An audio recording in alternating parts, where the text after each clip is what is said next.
Hey you guys, what's up? I'm Ashley from heavenathome.org, and this is the Heaven at Home podcast, where my goal is to encourage you in your personal growth journey while being open, honest, and owning my story. We have faith-based conversations and tackle a bunch of different tough topics. Check out the description to follow me and learn more. Remember, you are fully known and deeply loved. Let's do this. Hey guys. So today we're going to be talking about how to stop being toxic in 10 steps. We're going to be giving you 10 steps to thrive in your relationships.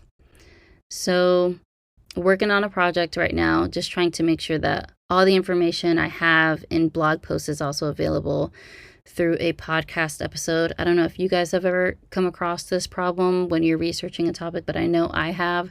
There are some times where I prefer to have text and information right in front of me so I can go, more in depth with certain ideas and, refer back to something if I want to. And then there are other times where I'm busy, I'm on the go, and I prefer to just listen in.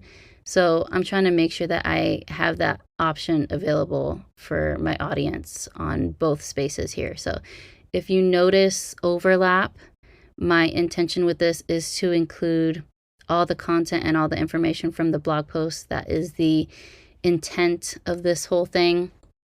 That is done completely on purpose. I'm also going to leave the blog post link in the description so you guys have access to that as well. So, how to stop being toxic and 10 steps to do that. Okay. The first thing I want to say is that I have a lot of compassion for toxic people. I have a lot of compassion and a lot of understanding. And the reason for that is because I used to be a toxic person.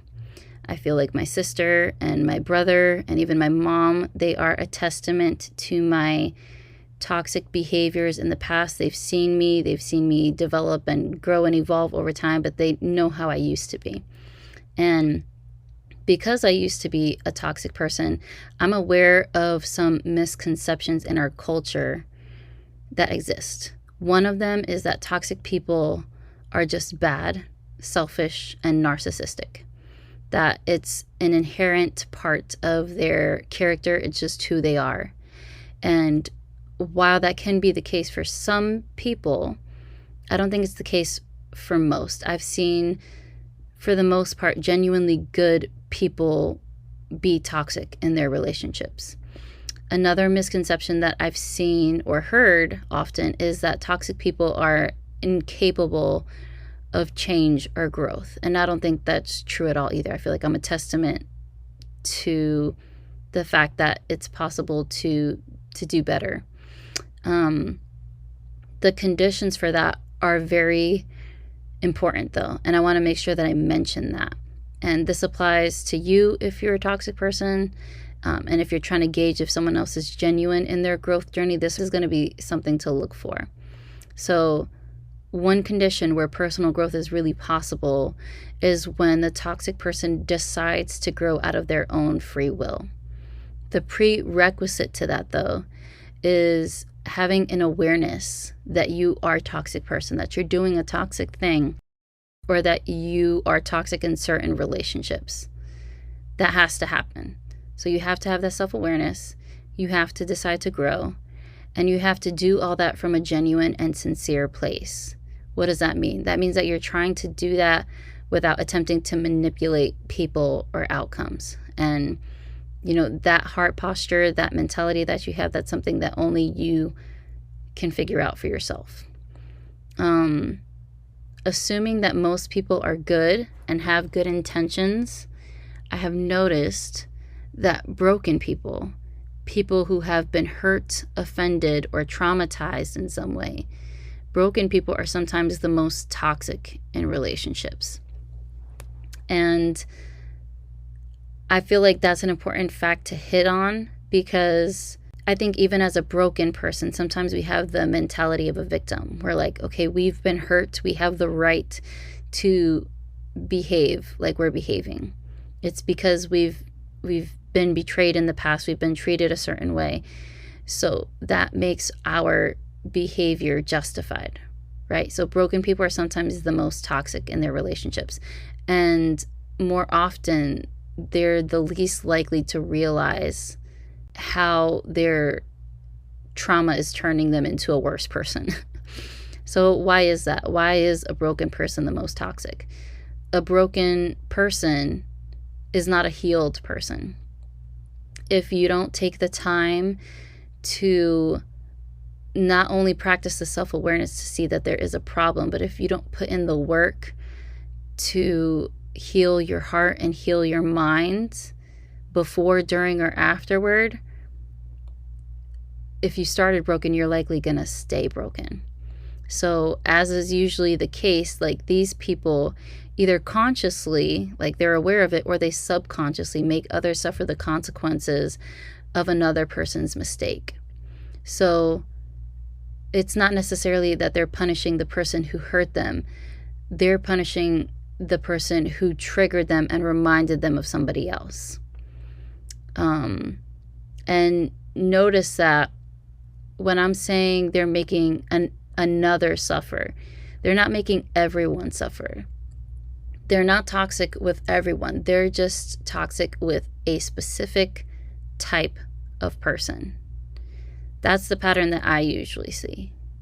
So some of their relationships can be very successful and very healthy. There can be, few conflicts, few hiccups. The problem is usually only with people who are too similar. They're against the person who holds a similar position of authority. They're against the person trying to get close to them in a similar way. They're against people with similar personality or character traits. They only have problems with someone who is too much like the person who did the damage. A broken person is more likely to judge unfairly, more likely to misinterpret, more likely to become unnecessarily sensitive or offended. They get triggered. They project things onto other people that aren't true. They are not accurate. That person will look in on a situation and see it with a distorted filter. Other people can, look at that exchange and not see anything that compares to what that toxic person is seeing. And they're more likely to justify it all. They're more likely to justify their opinion, their perception, their behavior, because they've been hurt before. So they're saying, I'm acting like this, and it's okay because I was treated like that. And so, you have to do something different now. That's kind of something a toxic person would say. They're anxious when there's no need to be. They're irrationally jealous. To them, their actions are like a defense mechanism, and to them it makes sense. So I kind of want to dive into the anxious aspect because, especially within romantic relationships, it's perceived that, like, okay, the person who's very anxious or very jealous, they need to be tended to. They need more attention. They need more affirmation. They're the victim. They're the one being hurt. But I think there are some times within that context when your anxiety is unwarranted. Your feeling of not being safe or secure is unwarranted. Your jealousy is unwarranted. There's no reason within the context of the relationship or the dynamic that you have that you should feel like that. And to me, that makes that feeling toxic. So there's like a very delicate balance when it comes to that. But I just wanted to make sure that I expressed that part at least once. If you're a friend, like a genuine friend to a broken person, or you're trying to be a friend, you care about them, you're going to do your best to empathize with where they're coming from. But at the end of the day, if they're unaware of their pattern, number one, or if they're aware of it but just unwilling to change, your empathy is going to enable them. Your empathy is going to enable their actions and their reactions. And if it goes on too long, they might actually, take you down with them if they're super convincing. What am I saying with all that? Toxicity can show up disguised as vulnerability and victimhood. So if this is the case for you, I need you to know that I've been there. So when I'm talking about this, there's no heart posture of condescension. There's no superiority conflicts. I'm not saying this is like, oh, okay, because I'm pointing everything wrong with this person, I'm better. No, I've been there and I understand. And because I've been there, like I understand the internal things that are happening and the things that need to be addressed in order to get out and be better. It takes a lot, and I genuinely mean it takes a lot of conscious effort to sift through the pain that you've been through in a very real and healthy way. To do it in a real way and a healthy way, it sometimes feels contradictory. But you have to be able to do both. And so one of the things I recommended in the blog post, I'll make sure I try to attach it in the description also, is healing while you're hurting. Because that is a very difficult process. And personally, as a Christian personal growth, blogger, podcaster, I feel like I couldn't have been able to do it without Jesus. But I do lay out a lot of super practical tips for healing while you're hurting. And I feel like those tips gave me real tools to work through. So growth is possible. It is possible. I need you to know that it's possible. But, if you've noticed some toxic behaviors in your close relationships, or if you've noticed that, you start acting toxic around certain people and you're wondering how to stop, or if you're on the other end and you think that you might be dealing with a toxic person, I'm going to lay out something for both types of people. So you're in the right place. Before I continue, toxicity often stems from bitterness, some type of bitterness. And bitterness usually points to some area or some trauma that's not healed. So it can happen when people have left you angry, broken, disappointed, humiliated, and it usually gets harder to sift through the longer that pain was kind of dealt with. I don't know if I worded that completely right, but it contributes to feelings of animosity, resentment, and apathy. So it's like one thing to deal with a small offense, right? It's another thing to deal with little offenses over a long amount of time. And so when your trauma is more attached to like a season, that's where these heart postures come in. Like animosity is a heart posture. Resentment, bitterness, apathy, those things are heart postures. Those are things that happen to your heart when you've dealt with bad things for a season. Okay? Before I get into like pointing out some things that everyone needs to know about toxic people, I do want to share this personal story. This is not included in the blog post, but I'm going to include it here because, story time. I am the oldest sister, right? I came from a broken house. So my mom got married 3 times. She got divorced 3 times. And I feel like I got a front row seat to a lot of stuff, right? And since I'm the oldest, I have always been very protective, defensive, and I had like an older sister attitude for some reason. I don't know how that started, but I always had this feeling that, when I was a kid, I knew better. And if I'm telling you to do something, you have to do it. You should do it. You should listen to me because, basically like no one loves you more than me. No one's looking out for you more than me. That was my attitude toward my siblings. And even sometimes with my mom, like I would try to give advice and, all for everyone's best interests, right? But my way of doing that was very unhealthy. The undertone for good, solid advice was judgmental, argumentative, and rude, to be frank. And my family would definitely be willing to tell you that. My approach often led to arguments. It led to people not wanting to talk to me about their problems anymore because I was just mean. Like everything I said with, good intentions was just not good delivery. And it caused a lot of strife. Me trying to help ended up causing a lot of strife. And God really started dealing with me, challenging me to forgive, to release control, because that was another thing. I really attempted to control them and their decisions and their actions so that they wouldn't be in pain, so that they wouldn't suffer consequences. So a lot of times I would, what's that called? Like intervene or intrude, like with their romantic relationships, saying, hey, this is not a good idea. Don't do this. Hey, this is a red flag, blah, blah, blah. In the end, I turned out to be right.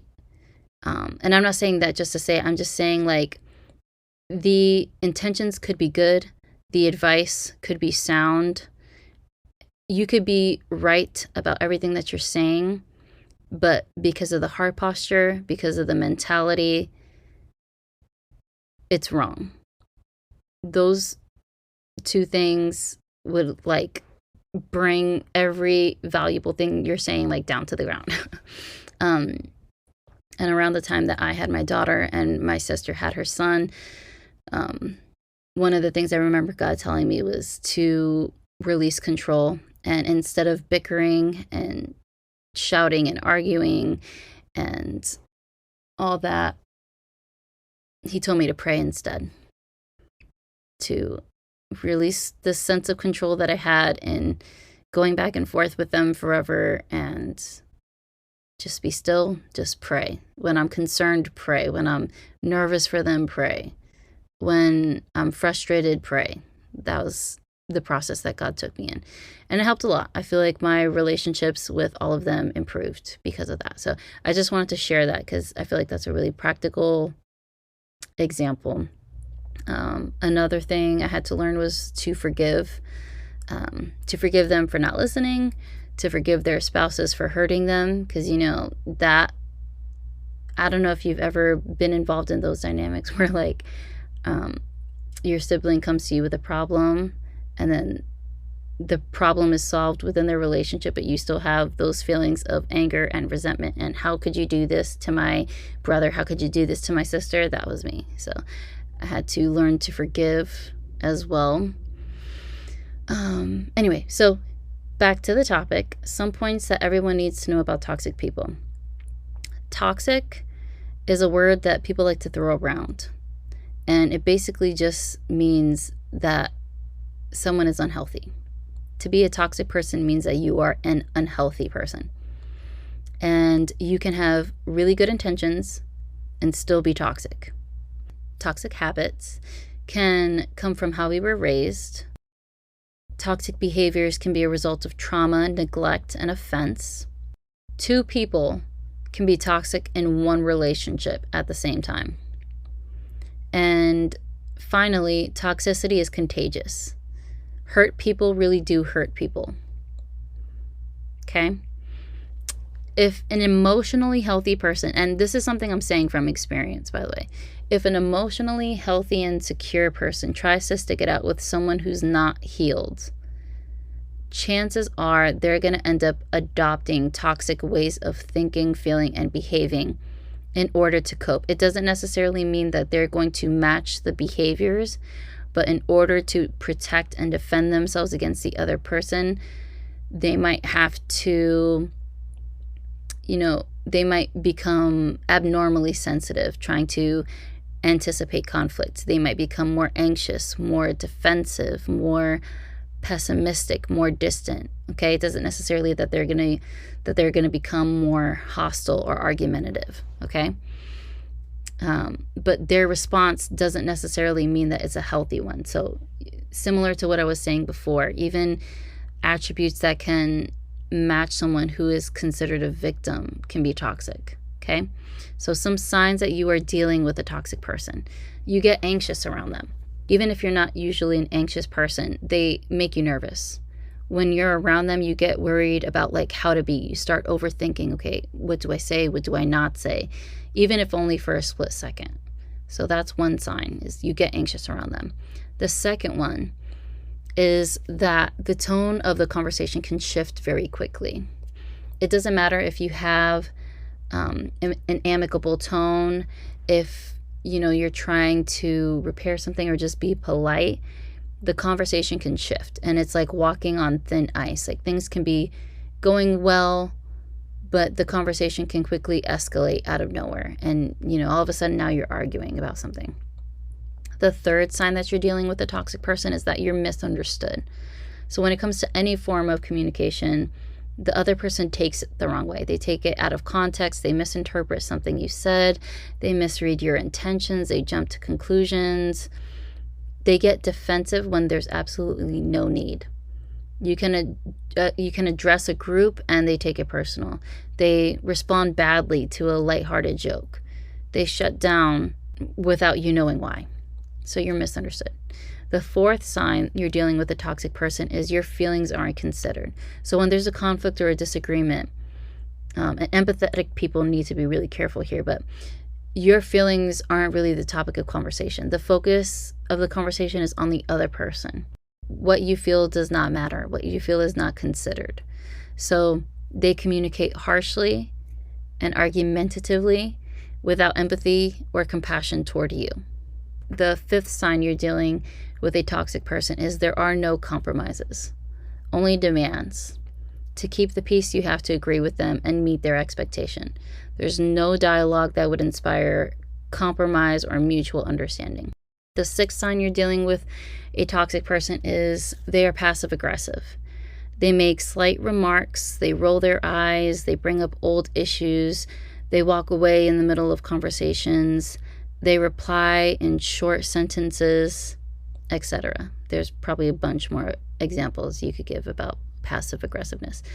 They say they're not angry and they actually are. The seventh sign is that they shut you out. There's this thing called the door slam, which is when someone abruptly shuts you out of their life or they've threatened to. The eighth sign is their other relationships aren't doing so great. So this is someone who is more likely a toxic person in regards to like their character. Like, this might really be who they are if their other relationships aren't doing so great. So this person might have a history of drama with other close relationships, with siblings, with friends, significant others, coworkers. It's a sign that at least in some ways they are a part of the problem. The ninth sign you might be dealing with a toxic person is that most conflicts start because of something you've done wrong. So you're to blame for almost everything. It matters very little the context of the thing they say is your fault or your mistake. The important thing to know is that the pattern of conflict, the majority of the time, starts with an issue they have with you. The 10th sign is that they don't apologize. Toxic people have a very possibly genuinely hard time seeing what they've done wrong in a situation. In general, it takes a lot of humility to admit fault and say that you're sorry. Toxic people probably won't apologize very often because in their eyes, they're justified. The 11th sign is there aren't very many good times. Like, the bad times outweigh the good. And it's not because the quality of the good times is not good enough. It's just simply that there are more bad times than good times. So this is a sign of an extreme case, in my opinion. The 12th sign is that there's a pattern. If all other areas of their life run smoothly, but there's only an issue with you, and the issue is somehow connected to something they went through in their past, that's a sign of unhealed trauma, and the other person needs to work through that. You can't do that for them. So some signs that you are the toxic person is you have a problem with people's boundaries. So people see the need to set boundaries around how much time they spend with you, how they communicate. And those boundaries are based on their needs, like relationship boundaries, physical boundaries. Sometimes boundary setting is personal and sometimes it's not. Normally, people set their own boundaries to maintain their own physical, mental, emotional well-being. And other times, people set boundaries to protect themselves. So healthy boundaries maintain, right? In a healthy relationship. But when something is unhealthy, more often people are setting boundaries to protect themselves. So in the general scope of things and within a reasonable context, a sign you might be toxic is if you view healthy boundaries as some sort of attack on you. In reality, healthy boundaries preserve relationships and relationship quality. The second sign you might be a toxic person is if people have a hard time talking to you. And it could really be as simple as that. Like, people just have a hard time talking to you specifically. There's also a case where a person has changed how they talk to you. Like, they choose to no longer say certain things. They choose to no longer talk to you about certain topics. There's not as much depth. People have maybe become uncomfortable and can't talk to you about their life or things that they're going through or how they're feeling like they used to. That was something that happened to me, is like people stopped talking to me about things that mattered because of the way that I responded in the past.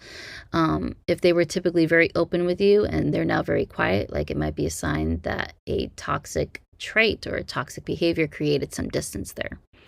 The third sign is that people get stressed out, defensive, anxious, or hurt before, during, or after talking to you.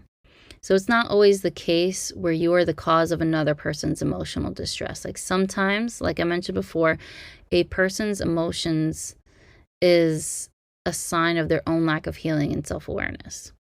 But if you're taking this moment to reflect on your contributions to the relationship, if before, during, or after conversations, people are regularly associating you with unpleasant emotions, it may be a sign that you are a toxic person, or you did something really toxic and you didn't handle something right, and it negatively impacted their emotional well-being with you moving forward. The fourth sign is it's not just a problem in one relationship, it's a problem in several. So again, this is pointing to someone who is having a very strong character flaw. So you may have noticed that many of your relationships or close friendships don't last. Like, there's a dramatic fallout with friendships. After some time, like, you even learn to anticipate that those relationships will end. Like, that's just the norm for you. So if that's the case, that is a really strong sign that you are the problem there. If it's not the case, you may just notice that, although most relationships last, there's still a lot of discord. There's still a lot of arguments. There's a lot of animosity within those relationships. You fight often. You fight regularly, or you fight about the same things. Disagreements can escalate to a point where the argument is no longer reasonable or healthy. And then there's a more subtle example of this where, although you're generally considered a healthy and balanced person, under certain conditions or within the context of a particular conversation, you're known to have toxic ways of emotionally processing or thinking or communicating effectively when you've been triggered. Okay? The sixth sign that you're a toxic person is that drama is constant. If peace is inconsistent and drama is almost predictable in the majority of your relationships, it may be a sign that you're the problem. Normally, healthy, balanced, and productive relationships should be relatively peaceful. They should include a healthy amount of constructive criticism, feedback, accountability. They should be effortless, natural. Healthy and mutually beneficial relationships should not be burning you out. And in the midst of conflict, there should be a steady, respectful dialogue that promotes relational security for both people. And to just be simple about it, friendships, relationships, social engagements, those things should be fun. They are work. They do take work, but they should be fun. The sixth sign is that you don't forgive. If you find that you're having a hard time forgiving for small things, that could be a sign that you're being toxic. If you find that you're holding grudges, bringing up old arguments, you have a record of wrongs in your mind, and you generally can't let something go, that might be a sign that there's something to work on. Not only for other people you come across, but for yourself. Unforgiveness likes to hide in unexpected places. So in our hopes for another person, in our perceptions of ourselves in comparison, in our language and our emotions. It's okay for the process of forgiveness to take time when you've been hurt by another person. If you're finding that you hold resentment, bitterness, and anger in most of your relationships, there's probably some extra work that needs to be put into that area. The seventh sign you're a toxic person is if you're trying to manipulate people or outcomes. If you're trying to control people or outcomes. Good intention or a lack of intention doesn't matter so much if you're hurting people along the way. So your manipulation of others might be, out of some protective instincts, like they can come from a genuine interest in connecting or repairing something. But regardless, if you're trying to manipulate people or control situations or outcomes, even if it's for everyone's benefit, you're doing more harm than good. And the eighth sign is that you blame other people for your own bad behavior. You may find yourself saying, like, this person may be mad, this person deserved it because it was a rightful consequence of their actions, or, I'm like this because this person did that. Or, you may just shut them out and act like they no longer exist. Like, oftentimes this bad behavior is actually just bitterness, and bitterness is like a scab covering a very tender place. It might be worth it to allow yourself to be sensitive and allow old wounds to heal, like even while maintaining boundaries. The ninth sign you might be toxic is if you're really critical of others. So this could be a tough one to spot because sometimes the criticism is partnered with anger and hostility, and it's obvious that your criticism is not constructive for the other person. But other times the criticism is not necessarily constructive and it's not outwardly hostile either. It's just frequent, unnecessary, and condescending. The 10th sign is that you believe you're always right. Like, did your behavior towards someone make a third party feel awkward and uncomfortable? People on the outside may have even attempted to get you to see things from a more open perspective. If you believe that you're always right and always justified, you lose out on opportunities to reflect and grow as a person. So in every case, like all the time, there is always something that we could have done better. I genuinely believe that, hence my brand. Like, this is like all I ever talk about. The 11th sign is that people have told you. Like, I encourage you to ask for feedback from the people closest to you. Ask your mentors, ask your peers. Try asking the person you have an issue with. Ask trusted people to analyze a situation with you. If different people have told you a similar message, it's probably time for you to change. So now that we've pointed out some of the signs that you're dealing with a toxic person and some of the signs that you are a toxic person, let's talk about how to stop. Let's talk about how to stop being toxic and things that you can do to cut out toxic behaviors and thrive in your relationships. So the first one is to take time away. Use the time to reflect on the quality of your relationships. In order to stop being a toxic person, you have to realize where those negative patterns are coming from. Giving yourself some space from others will also lessen the possibility of things going sideways as you do some internal heart work. The second tip I have for you is to choose to say only positive things for a while. What we speak is usually somehow related to what we think. And there's an acronym for think that can help. So think before you speak. Is it true? Is it helpful? Is it inspiring? Is it necessary? And is it kind? One of the primary ways to stop being toxic is to simply guard your heart and guard your mind and make sure that the things that you are saying are good, uplifting, encouraging, and graceful things to say. When you're upset, give yourself some time away to breathe. Try to protect a positive atmosphere around you. So Philippians 4:8 actually says, think about things that are true, noble, reputable, authentic, compelling, gracious, and beautiful. That's the Message translation. My third tip is to mind your business. You can't manage other people or their actions or their thoughts or their feelings. You can only manage your thoughts, your feelings, your actions. Don't get so invested in someone else's life that you don't invest in your own. You have to understand that people are living their own lives with their own loads to carry. In any relationship, there are going to be occasions where the other person does not do things the way that you would. They won't make the same choices. They won't do things the same way. That's okay. My fourth tip is to take care of yourself. No one is going to take care of you. Like, if they are, they're not going to be able to take care of you the way that you can take care of yourself. You need to make yourself a priority, pay attention to what you want, pay attention to what you need.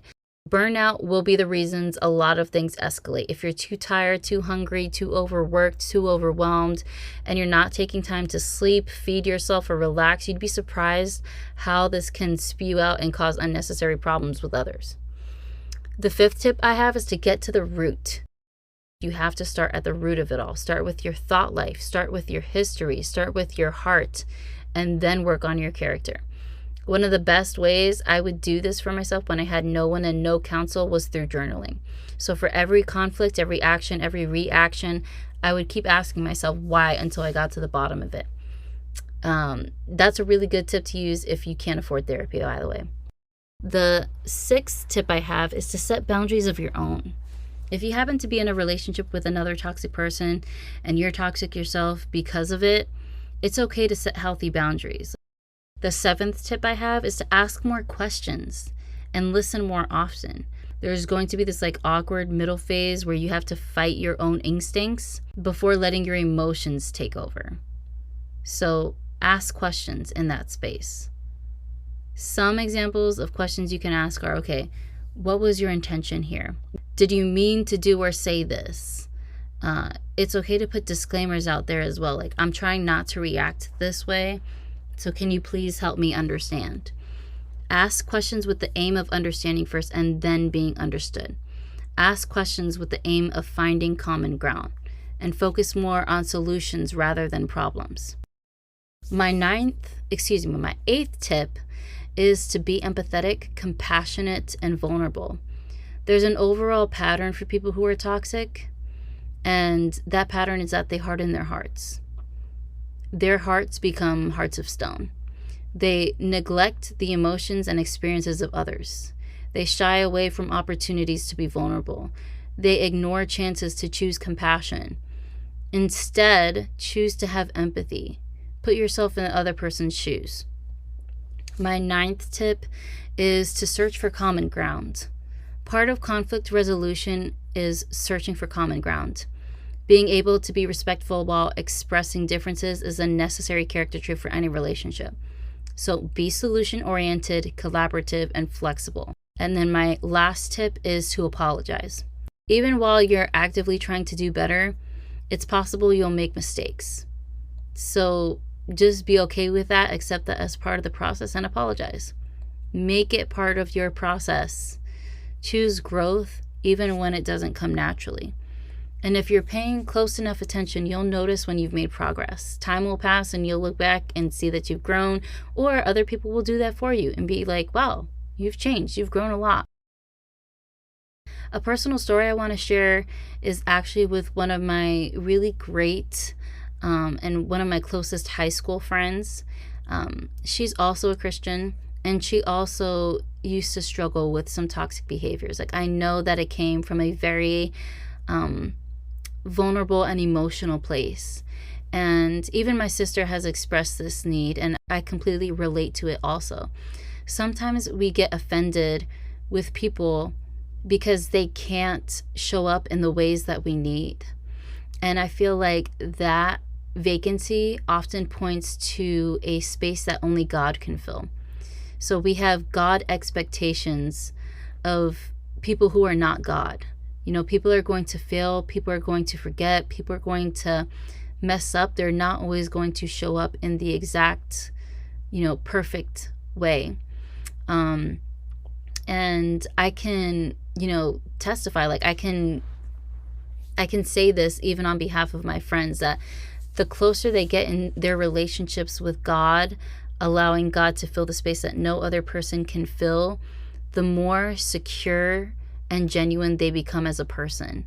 And the safer they feel as a friend, I feel like love is more genuine in that space also.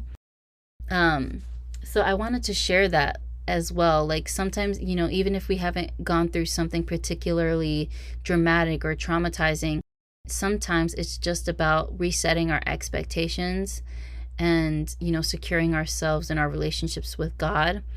And then I wanted to also hit home, because these are extra things that I did not mention in the blog post. But it has been so crucial for me to invite God in my process of personal growth. Like I have had really good friends, I've had wise counsel, I've had Christian mentors and pastors like try to pour into me. But even in that space, it's still incredibly valuable. But even in that space, I can't even count the amount of times that God challenged me in my journey more than people. Like, God knew that I was capable of more conviction. God knew that I was capable of more forgiveness, more love, more authenticity. And that has been completely instrumental for me as well. And just regarding that aspect of like control or wanting things to turn out in a certain way, I still remember that process of having to let go, having to surrender. And instead of, showing my care by talking with people, I showed my care by praying. That was like a huge mindset shift. It's like, hey, instead of talking meaninglessly, how about we talk spiritually? How about we address spiritual things? How about we make spiritual impact? It showed me a different kind of power that I could have through the Holy Spirit. So those are some bonus things I wanted to share. I don't know if my high school friend would ever want to come on here and maybe like share her experience, but I think it's so beautiful. Like, to see it in myself is one thing, but to see it in other people, and look in on their lives and be like, wow, God has done something really beautiful in you, in your heart and in your mind and in your character. And, growth is possible. Growth is very, very, very possible. And I'm very thankful that God cares to be a part of that process with us.